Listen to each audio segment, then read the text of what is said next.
فاكرين الكيكة دي اللي كنا بنشتريها زمان أيام راحة البال؟ ايه رأيكم لو نعملها في البيت النهاردة ونرجع لأيام الزمن الجميل؟ نرجع كده لأيام ما كانش ورانا أي مسؤوليات وكان بالنا مرتاح على الآخر. يلا بينا نرجع للأيام الحلوة ونعمل كيكة النايتي في البيت. هنعملها بمنتهى السهولة والبساطة، وزي ما حضراتكم شايفين الشكل بيتكلم عن نفسه. هشة جدا وطرية قوي، وطعمها كده زي ما قلت لكم هيرجعنا لأيام زمان. ويا سلام بقى على أيام زمان الحلوة. يلا بينا نسمي الله ونبتدي الوصفه بتاعتنا. بس يا ريت ما ننسيش لايك وشير للفيديو كتير. ولو اول مره بتشوفيني انا اسمي سعاد، ولو ما اشتركتيش في قناتي يا ريت تشرفيني باشتراكك. اول حاجه هنا في الخلاط هحط بضايه بدرجه حراره المطبخ، تمام، وحجمها يكون كبير شويه، عليهم كوبايه الا ربع من السكر، رشه كده من الفانيليا، ومعلقه كبيره من الخل. وهشغل عليهم الخلاط وهضربهم كويس لغايه ما لونهم يفتح خالص. دلوقتي بقى هضيف نص كوبايه زائد معلقتين كبار من الزيت، كوبايه الا 3 معالق كبار من الحليب، والحليب يكون سخن كويس، مش دافي ومش مغلي قوي، يكون سخن. وهضربهم كويس قوي. وانا هنا انتوا شايفين كوبايه الا ربع من الحليب، بس انا زودت 3 معالق، فبنصحكم من الاول انكم تزودوهم عشان يكونوا سخنين مع باقي الحليب. فاملوا الكوبايه وشيلوا منهم 3 معالق كبار، تمام. هنا بقى خلصت المكونات السايله معايا. هنا كوبايتين الا ربع من الدقيق المنخول، معلقه كده كبيره او هرميه من البيكنج باودر، ورشه صغيره من الملح. هقلبهم كويس قوي لغايه ما دي يختفي معايا. وما نبالغش يا جماعه في التقليب عشان ما نخرجش الهواء من الكيكه بتاعتنا. كده قوام الكيكه كان تقيل زي ما قلت لكم، انا زودت 3 معالق، فيفضل انكم تزودوهم من الاول. فاملوا كده الكوبايه حليب وشيلوا منهم 3 معالق كبار، وان شاء الله مش هتحتاجوا ان انتوا تزودوا تاني. وهقلب كده كويس لغايه ما الحليب يمتزج كده مع باقي المكونات. وبكده بقى خليط الكيكه جاهز معايا، وما شاء الله قوامه حلو جدا. دلوقتي بقى هجيب بوله صغيره، هحط فيها كده معلقتين كبار من الخليط بتاع الكيكه، وهقول لكم دلوقتي هنعمل فيهم ايه بالظبط. هحط عليهم معلقه كده صغيره هرميه من الكاكاو الخام الاسباني الغير محلل، احنا حاطين سكر في الكيكه. عليهم معلقتين كده كبار من الحليب، وهقلبهم مع بعض كده كويس. ولازم اتاكد ان هما اتقلبوا مع بعض، مفيش اي تكتلات او تخريزات من الكاكاو الخام. شايفين سائل تماما اهو. هحطهم بقى في اي كيس بلاستيك كده، يكون طبعا نضيف معايا، او كيس حلواني او اي حاجه، عشان نقدر نحطهم على الكيكه من فوق بمنتهى السهوله، او حتى بمعلقه مفيش اي مشكله خالص. هنا بقى معايا صاج مقاس 30 في 40، دهنته دهنه من الزيت، وحطيت كده فيه ورقه زبده، تمام. طبعا تقدروا تصغروا الصاج شويه، ممكن مقاس 25 في 30، هيطلع لك الكيكه كده مرتفعه وهتبقى برده حلوه جدا. وده اللي انا بنصحك بيه، يعني ممكن تكبري تصغري القالب شويه، هيكون افضل بكتير. انا بصراحه حسيت ان الكيكه ارتفاعها ما كانش قوي قوي، لان القالب كان كبير معايا. هنزل بقى بخليط الكيكه كله. وطبعا الفرن بتاعي شغال يا جماعه على درجه حراره 180، لازم نشغله قبل ما نحط الكيكه فيه باقل حاجه 10 دقايق. هبتدي ان انا اوزع خليط الكيكه كده في الصينيه كويس. وما تقلقيش هتتوزع معاكي بمنتهى السهوله بسباتولا او بظهر معلقه، او باي حاجه معاكي، بس بالراحه كده. وهتتوزع معايا كويس، ما تقلقيش خالص. بصوا هي وزعتها. هنا بقى معايا اهو خليط اللي عملناه فيه، اللي حطينا فيه الكاكاو، وحطيته في الكيسه. هنزل بقى على الوش كده، هعمل خطوط كده بالعرض،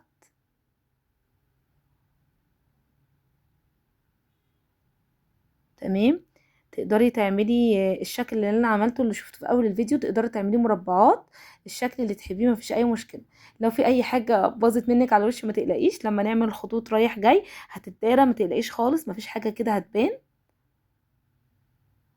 اهم حاجه بس تظبطي ايدك، الخط يطلع كده حلو، وما يبقوش قريبين قوي من بعض ولا بعيد قوي عن بعض.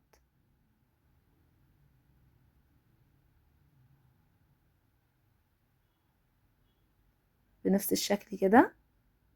انا هنا خلصت اهي الخطوط اللي بالعرض. هجيب بقى الستيكس بتاع الاسنان ده، او بتاع الشيش طاووق، او اي سكينه كده يكون البوز بتاعها رفيع. وهنعمل بقى خطوط بالطول رايح وجاي عكس بعض.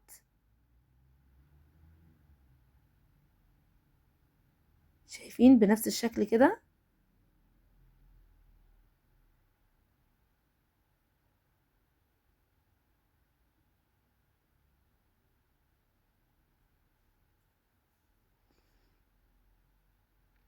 زي ما قلت لك تقدري تعملي اشكال مربعات، تعملي كده خطوط بالورب، وترجعي تعملي عكسها، هيديك شكل كده مربعات صغيره من فوق، يبقى شكله حلو جدا برضو. اتمنى لو وصلتي معايا المرحله دي من الفيديو لسه ما حطيتيش اللايك، يا ريت تحطيه.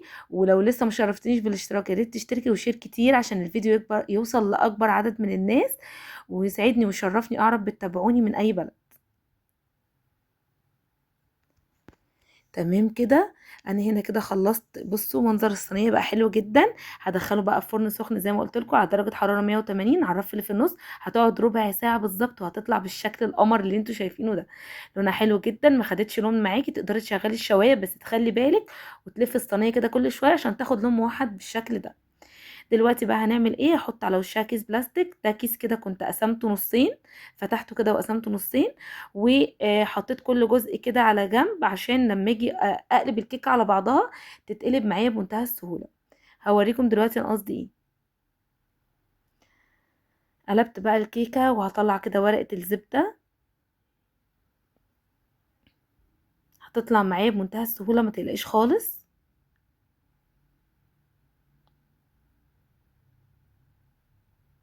بصوا ما شاء الله ما لزقتش. اهم حاجه ورقه الزبده عشان نضمن ان الكيكه تطلع معايا من الصينيه بمنتهى السهوله. هنا بقى هبتدي ان انا اقسمها بالنص. طبعا تقدري تقسميها كده بالويم او بالتقريب او حتى بمسطره، زي ما تحبي، مفيش اي مشكله خالص بالنسبه لك. قيسيها باي حاجه عندك وقطعي على طول. معايا بقى مربى فراوله، ودي مربى كريمي. تقدري تحشي مربى مشمش، مربى تين، اللي تحبيه. بس احنا دايما كنا بنجيبه زمان بمربى الفراوله. وزي ما قلت لكم احنا عايزين نرجع لايام الزمن الحلو، ايام زمان، ايام راحه البال. فانا عملتها كده بكل تكاتها او بكل تفاصيلها. هقلب بقى كده الكيكتين على بعض. وبصوا كيس البلاستيك زي ما قلت لكم انا كنت قسماه نصين، بصوا عشان يسهل عليا قلب الكيكه. وخلوا بالكم وشها طري جدا جدا، فلو حطيتي ايدك عليها هتلزق في ايدك على طول. ابتدي بقى ان انا اقسمها كده نصين بالعرض. وطبعا هنقطع الاطراف بتاعتها عشان تساوي كده شكلها من الجوانب. انا هنا قطعت الاطراف كلها. تمام. دلوقتي بقى هبتدي ان انا اقطعها كده على قد قطعة النايتي بتاعت زمان. طبعا عايزة تكبري القطعة شوية، عايزة تصغريها براحتك خالص. انا هنا الكيكة دي عملت لي 12 قطعة من النايتي. حجمهم بصراحة كان حلو جدا جدا. والسكينة اللي بتقطعي بيها لازم تكون كده سكينة مشرشرة وحامية معاكي، عشان ما تكسرش الكيكة او ما تبهدلهاش معاكي وانتي بتقطعيها.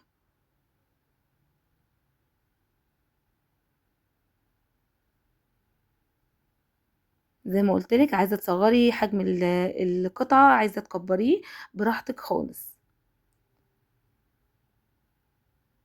تمام كده. بصوا بقى شكل القطعة عامل ازاي. بسم الله ما شاء الله، حلوة جدا جدا. كيكة الزمن الجميل يا جماعة، عملناها في البيت بمنتهى السهولة. حاجة كده اول قطمة منها ترجعك لأيام حلوة جدا جدا. احنا دلوقتي محتاجينها فعلا يعني، في الزمن الصعب اللي احنا فيه. قومي بقى اعمليها كده في البيت مع كوباية شاي او كوباية شاي بلبن بعد ولادك ما يناموا. طبعا لا، طبعا هندي الولاد منها ونفرحهم، بس احنا محتاجين ان احنا نقعد مع نفسنا كده شوية وناكل حتة كيكة مع كوباية شاي. ورب يكون الفيديو عجبكم، والسلام عليكم.